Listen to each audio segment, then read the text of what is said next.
আসসালামু আলাইকুম সাহেব। ওয়ালাইকুম আসসালাম রহমতুল্লাহ বারাকাতুহু।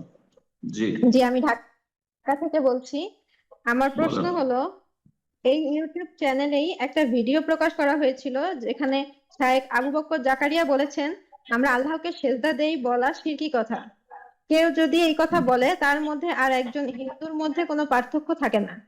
এক্ষেত্রে সঠিক কথা হলো আমরা আল্লাহর জন্য সেজদা করি।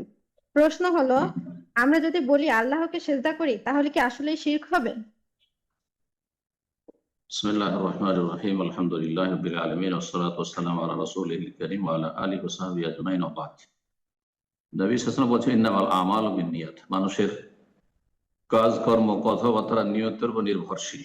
যে ব্যক্তি বলছে আমরা আল্লাহর জন্য সেজদা করি, যেহেতু যাবতীয় ইবাদত আল্লাহর জন্য সুনির্দিষ্ট, সেজন্য সেটা আপন জায়গায় ঠিক আছে। কিন্তু কেউ যদি বলে আমরা আল্লাহকে সেজদা করি, তাহলে তার নিয়তের উপর নির্ভর করছে। সে যদি নিয়ত করে যে আল্লাহকে সেজদা করি বলতে যাবতীয়, যেমন আল্লাহকে ডাকি, দোয়াও তো ইবাদত। আমি উদাহরণটি দিই তাহলে বেশি স্পষ্ট হবে। দোয়া কার জন্য করি? আল্লাহর কাছে করি। দোয়া যখন বলবো আল্লাহর কাছে দোয়া করি। দোয়া মানে ডাকা। যখন বলবো ডাকি, তখন আল্লাহর কাছে ডাকি বলবো না, আল্লাহকে ডাকি। এটা হচ্ছে ভাষার অলংকার। জি, না হলে বেমানান হয়ে যাবে ভাষা। ঠিক তেমনি বাংলা ভাষায় আমরা আল্লাহকে সেজদা করি বলে যদি কারো নিয়ত থাকে যে আল্লাহর জন্য সেজদা করি, তাহলে ভাষাটি ঠিক আছে। ঢালাও ভাবে এটা শিরক হয়ে যাবে, কথা ভুল হয়ে যাবে, তাহলে সেটি ভুল। আর আমাদের সাধারণত নিয়ত এটি থাকে, আল্লাহকে সেজদা করি মানে সেজদা হচ্ছে ইবাদত, আর আল্লাহর জন্যই সেজদা করি, এটি হচ্ছে উদ্দেশ্য।